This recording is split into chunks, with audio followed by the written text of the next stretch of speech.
Guys, I'm a little bit terrified, I'm not gonna lie. I haven't done this in so long. Hey guys, welcome back to my channel. I hope you're all doing really well. Welcome if you're new here. My name's Sarah. I make videos every single week here on YouTube talking about my acne journey and how I managed to get my skin from this to this. So if that sounds like something you're interested in, then please hit the subscribe button because I'd love to see you here each week. I upload videos every single Sunday. Okay, so today's video I am really excited to make for you guys. I guess excited and a little apprehensive, but I've had so many messages on here and on Instagram asking if I can do a tutorial, so here it is today. This is my dermarolling or microneedling tutorial from home for acne scars. So I previously filmed a video all about my results and my experience with microneedling because honestly, it's one of the best things I've done for my skin, so I will link that down below as well so you can check that out. I just want to put a bit of a disclaimer out that this is obviously not something you should do without doing your research first, because putting needles into your skin should really require a professional, and this is something I definitely looked into first.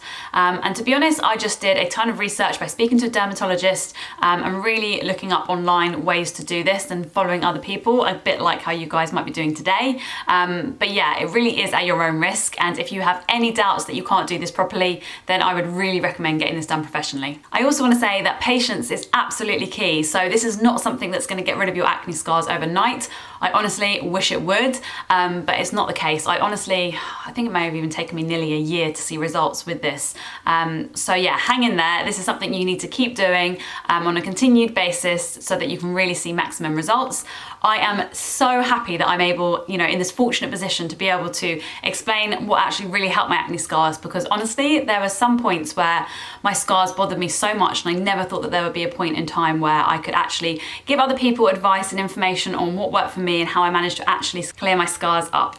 I actually haven't microneedled in over a year and a half because honestly, I was so happy with my experience. I also went on Roaccutane, so you couldn't do it during that time, but honestly, my skin improved dramatically. The scars, which were shallow pitted rolling scars, I would have said they're about a 4 to 5 out of 10 in terms of depth, and now I would say they're about a 1. Really not noticeable, and honestly, I'm my worst critic, so if I can't notice them, then I'm fairly certain that no one else can. So yeah, I would really recommend this method for at-home scar removal. It really is the only thing that worked for me, so stay tuned if you want to see my step-by-step instruction on how I did this. Okay, so step 1, and this really is not a step you should miss, because when I went to inquire about microneedling with a dermatologist, she explained that this is a really important step if you want to see results as quickly as possible, but also at the best possible rate. So if you want to get rid of your scars the best possible way, it's actually combining microneedling with this, and that is using a vitamin A, and this could be of any kind. So really, you could actually take Roaccutane like I did after you've microneedled for a few months to see results. That's what I did. That's not why I went on Roaccutane, but I certainly feel that that contributed to the speed of my results. But by all means, you don't need to go on Roaccutane for this, and I would not recommend going on Roaccutane just for your scars because you probably will be disappointed. But I would recommend using a topical Tretinoin or a topical retinoid. So 2 that I've got here. The first one is my Trickling Gel, and I have made some updates about this, so I will link my 1-month update with this gel below, which just talks a little bit about what this does and the results that I'm starting to see, I guess. So yeah, this is great for turning over your skin, like all vitamin A, derivatives of vitamin A. This will help, turn over the skin cells as quickly as possible, bringing that new skin to the surface. So really important step. If you are not speaking to a dermatologist, or you're not going to see a dermatologist and can't get this prescribed, because in almost every country that I'm aware of, topical Tretinoin is something that needs to be prescribed by a doctor or a dermatologist. But if you are not ready to do that, and also this can be quite, I guess, drying, and it can make your skin quite red and peely, so not everyone wants to go through that, and I completely appreciate that. There are other topical retinoids or retinols that you can use that are not as strong as the Tretinoin, but certainly do have good results and will help speed up the microneedling results. So one that I really like is by by the ordinary, and I was using this for about 2 months before I started to use the topical Tretinoin, so I'd really recommend this. I think this stuff is great, and quite honestly, if you have really sensitive skin, I'd almost recommend using something like this before using, you know, the prescription strength Tretinoin. The dermatologist I spoke to also recommended doing this for at least a month before microneedling. So if you're planning on microneedling, say tomorrow, I would first of all just have a little look at the topicals that you can start to apply before doing this, and maybe use about a month beforehand. Okay, so step 2 is going to be vitamin C. So this is still in the prep stage. You will need vitamin C whilst you're microneedling, but it's really advised that you use vitamin C for a week leading up to microneedling. And I actually make my own, and so I've actually done this step by step on my Instagram stories. So on my highlights, if you click, I think it's the microneedling like highlight, it will show you how I do this step by step. But to be honest, it's super easy. It just requires adding some water to a solution, mixing it together, and keeping this in the fridge in a glass bottle. I have mine here, which I will be using today. And then this comes in powder form. Let me grab that. So the powder form is like this, as you can see.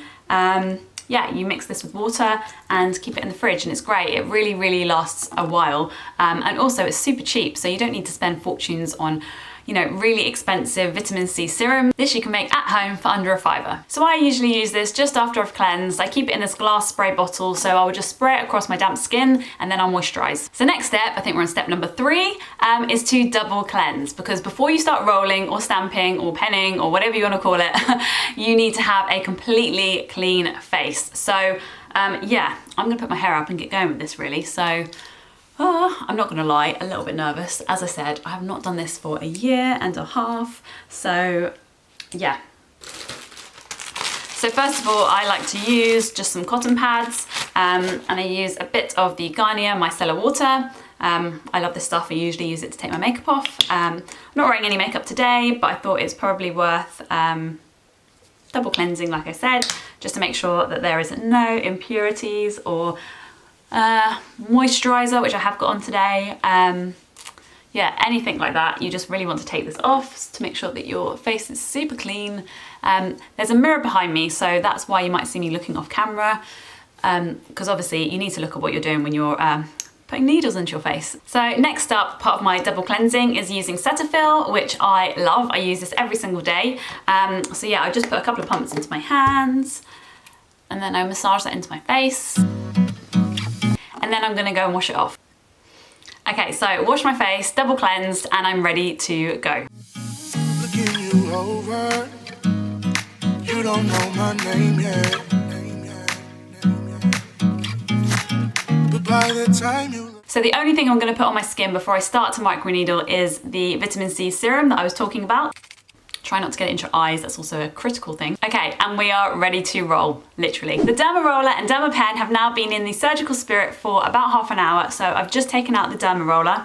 As you can see, this is the 2mm dermaroller. This really is the longest needle length I think that's advised to use at home on your own.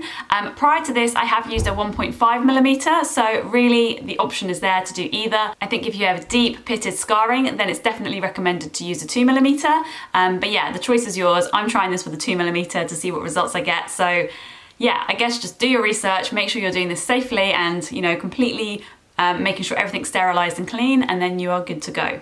Guys, I'm a little bit terrified, I'm not gonna lie. I haven't done this in so long. So you want to start by pulling your skin as tightly as possible so that your skin is super flat, and then you're just going to roll in a downwards motion. So you really want to avoid any active breakouts. So I did have one at the time, which I'm kind of avoiding with this, and I'll go into more detail when I use the dermapen, because that is essentially why you use a pen instead of a roller if you are breaking out. So yeah, really carefully, you want to avoid any spots. And then yeah, downwards motion, pulling out each time before you roll again. And then you want to do it in the opposite direction after. Your skin is going to start to feel a little sore and kind of like a sunburnt feeling, really. And do expect to see some sort of blood, because unfortunately this is needles and it might cause like pinprick bleeding. So next I'm going to go in with the dermapen, and this really is the same idea. You want to pull your skin super tightly so that it's really flat, and then you're just going to stamp your skin. And with the dermapen, like I said before, I'm just avoiding breakouts because you really don't want to be causing inflammation where you're already breaking out. And then I'm targeting where my deeper scars are, or were I guess in this case, which was around the corners of my mouth and sort of the upper half of my cheek. So yeah, then I move on with my forehead. This is not something I've done before, guys. This is a first, so really targeting fine lines and wrinkles. And yeah, I can't lie, this is the bit that hurt the most. Okay, so once you're done, you want to go and rinse your face with lukewarm water and pat dry with a really clean towel. So I can't lie, guys, it definitely hurts, and your face was really tight and almost sunburnt after. The forehead, oh my god, I've never done it on the forehead before, and that is also super painful. But next up, you want to go in with the copper peptide serum. So I usually do 1 pump per kind of area of face, so pump for this side of the face. But by the time you looked away, you already knew I couldn't fake it.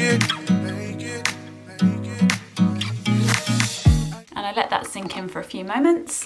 Okay, so the final step, we're going to go in with the Infadolan. And the Infadolan is really important so that your skin doesn't feel dry and peely, and really just protects it whilst it's healing. So this is a fresh tube. I also order everything from OwnDoc. So copper peptide serum, the Infadolan, the dermarollers, everything, even the vitamin C spray and the spray bottle. I bought all from the OwnDoc website. I'm not sponsored, guys. I just absolutely love everything that they've done, including their PDF instructions, which I followed religiously. So if you're going to order everything from OwnDoc and get started, then please go and download the instructions, because everything you need to know is on there, and I'm sure there's things that I've missed that are super important. They're the professionals. I'm just giving you a step-by-step instructions on how to do this. So I guess it's about a pea-size amount for the side of your face.